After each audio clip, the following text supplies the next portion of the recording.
All right, here we are. We're going to try to piece these two episodes together because I was too deep into episode 20. I was 16 minutes into it before my wife called and kind of broke up this thing here.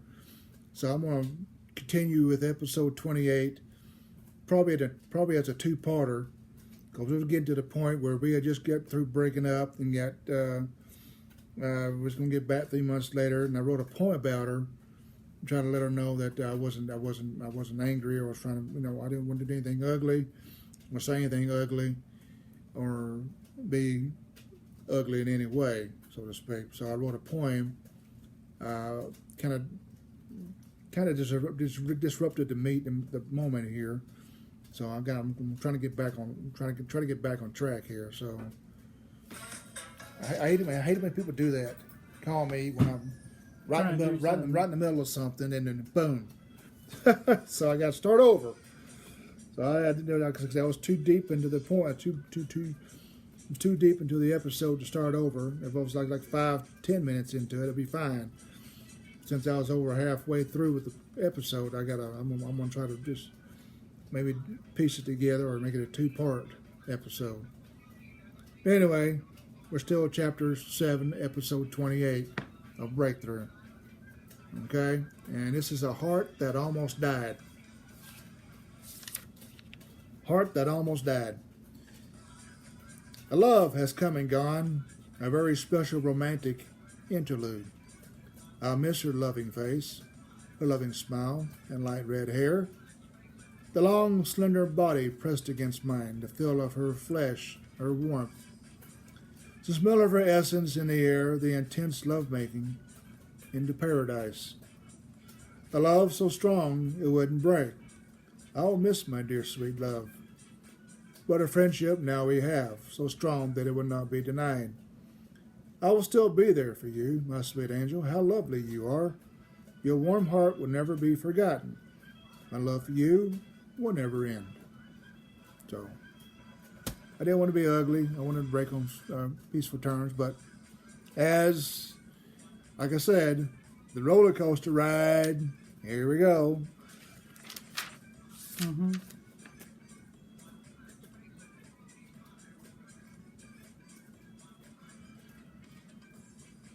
Before we got back together, I wrote another poem. Everyone has their way of dealing with frustrations. This poem upcoming is my way of dealing with it. My battles continue, and this poem shows how much frustration is building up and how much more determined I am to conquer it and to find a way to succeed. So, during the breakup, I wrote another poem, and this one's called Letting Out Frustrations. Of course, this is poem about two pages long, and it shows that, and as you begin to hear the poem and understand the poem, you'll begin to understand how frustrated I was becoming with this whole thing. Because I finally thought I found something, then it's taken away from me, and of course, eventually he's going to get back. He's going to give it back to me, to be taken away from me, to be given back to me, to be. Phone rings again. It's how this is going to go, okay? It's how this is going to go. So this is during the breakup. This is letting out frustrations. Waiting for the phone to ring again. You are in your corner, your opponent the other. The fight for dignity, pride, self-esteem. The fight for the will to go on begins here. Your first opponent, the one that says you can't do it. You will never succeed at anything you do. He degrades you, antagonizes you. You'll always be nothing. The bell sounds. You have 3 minutes. First round. A strong left cross says, I can do it. A right to the gut says, I will succeed. A blow to the temple says, I'm not a loser. Your first enemy falls in 2 minutes of the first round. You now greet your second opponent. Emotions. No one cares. Why bother? There is no love. You can't trust her. She just wants to hurt you. Everyone is out to hurt and destroy you. The first hit dazes you. he got to punch in.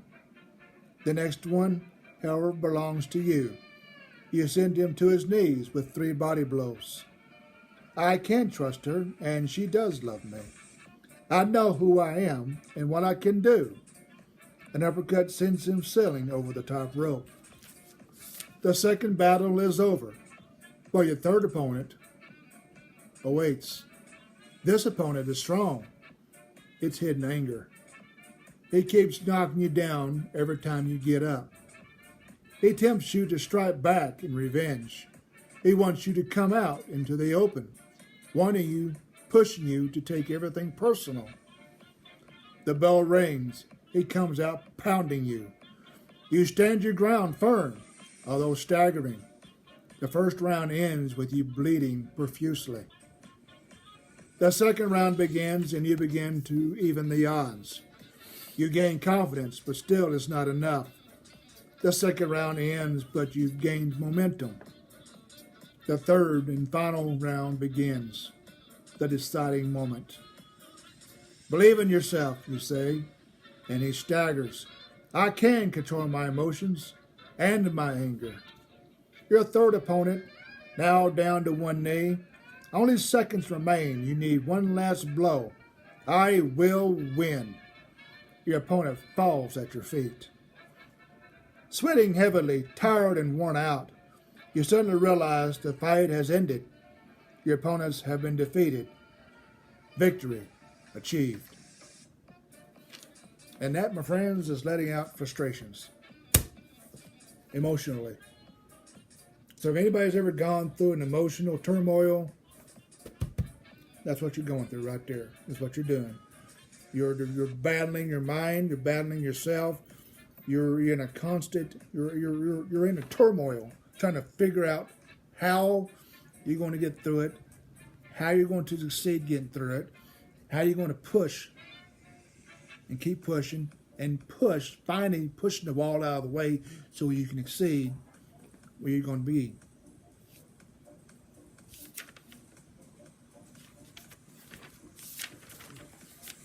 Alrighty. We got back to back poems here, all of them dealing with finding a better way to deal with the breakup other than striking out in anger and distrust. I've done this with the last few relationships. It seems to have a better closure and the hurt subsides in a more delicate manner. I render myself into a calm state of mind and have me deal with it more prospectively. I would give my 2 roommates back their money. The sisters both have left. I moved back to my grandmother's. The breakup came next because I wasn't there, and that's when the rumors started. Ended up being a good decision to let the trailer go because I was able to put back money for a car because I lost my vehicle. When I was there, we did some fun things together. Mostly we went swimming. The youngest of the kids kept asking about me, so she finally gave in to her questioning and called me up. We were supposed to get back in connection as friends, however, that didn't happen. And you'll find out in a little bit why that didn't happen that way. Because like I said, you're getting the idea now. It's a roller coaster ride. She wanted it, she didn't want it. She wanted me there, she didn't want me there. And I was like, make up your damn mind.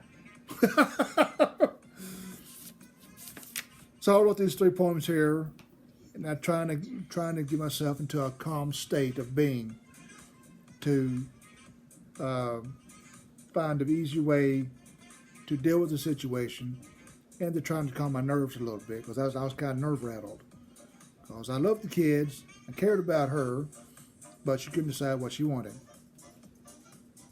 So it was, just my way of trying to deal with the situation and trying to relax my nerves and calm my anger, calm my frustrations down a little bit.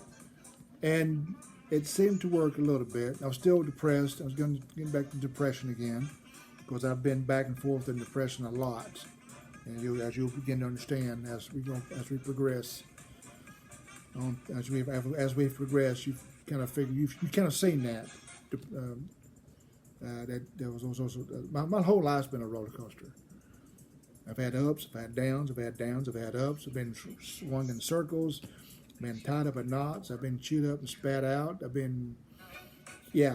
But I keep moving forward. You have to. You have to keep moving forward. No matter what life throws at you, you have to keep moving forward. You know it sucks sometimes.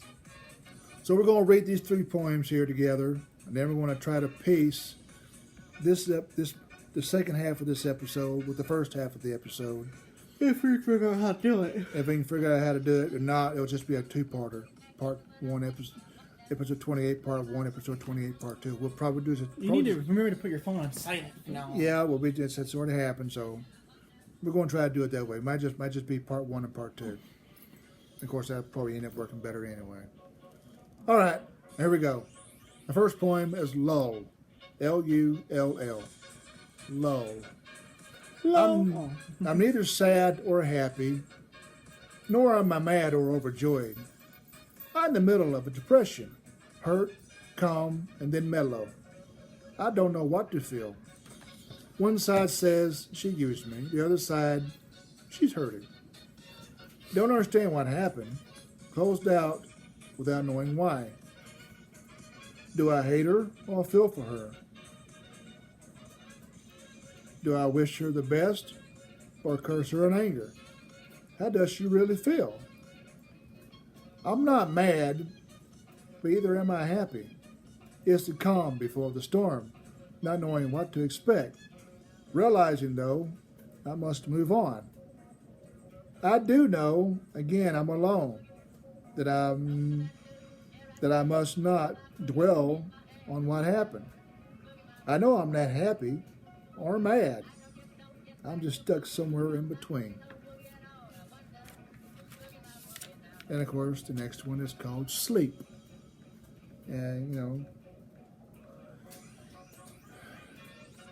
they say one title poems are never good, but you need a catcher.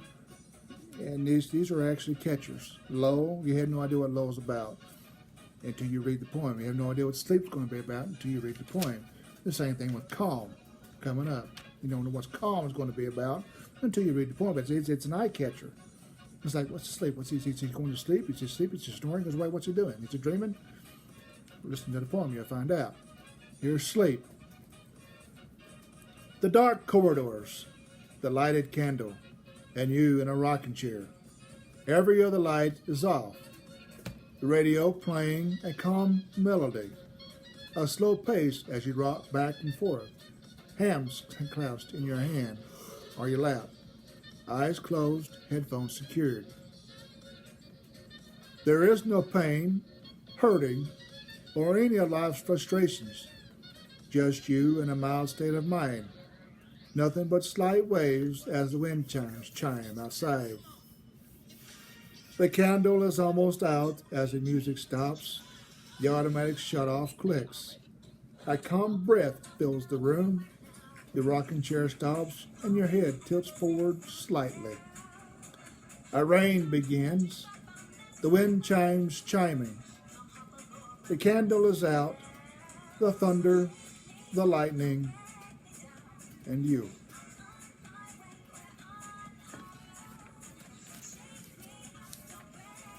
What do you think about that one, Jacob? I like it. It's pretty neat, isn't it? He's not here today. He's at his phone, reading weird, funny memes instead of listening to the storylines. All right, here's Calm, and then we want to break off here. And is it Kong, as in King Kong? this is Calm. Oh, I heard Kong. C-A-L-M. Calm. It should be Kong. Calm. Don't listen to him. Ignore him. Pay attention to me. Calm. Lying down on your bed, hands clasped behind your head. You close your eyes. The lights are dim. The music playing softly on your stereo system. Visions of a lonely past are soon blotted out. Your mind becomes an empty shell. No sadness, no tears, no frustrations or anger. Only a mild state of mind. We enter a delicate mood. All the agony is taken away. Now something begins to stir. Your mind brings a picture into focus. It's something very unique. It's as though you are there. A picture of you floating freely off your bed. Dreams of happiness and love spin in and around your body. In amongst this, a white robe with welcome arms outstretched. The music has stopped playing. You open your eyes and rise up slowly. You remove yourself from your bed. You look at your door and walk forward. Cautiously reaching for the doorknob, you open it very slowly. All lights are out but one, a lamp on the end table. Quiet now the air is. Nothing seems to matter now. You walk calmly around empty rooms. You are now standing at the front door. The door opens up to you. A bright light beckons you. Your body still lies on the bed. The music still playing softly. The room still dimly lit, and you enter. It is peaceful now and very calm. Calm. Calm. What a calming experience. That's you dumbass. Anyway, we're going to end it there. I have to mow the yard in a few hours. I might do a third one here in a minute. I don't know. But I got to see if I can get these two pieces together. But there's two more for you to get caught up on for sure. If I do a third one, you'll see it here directly. If not, we'll catch you next time. In the meantime, take care.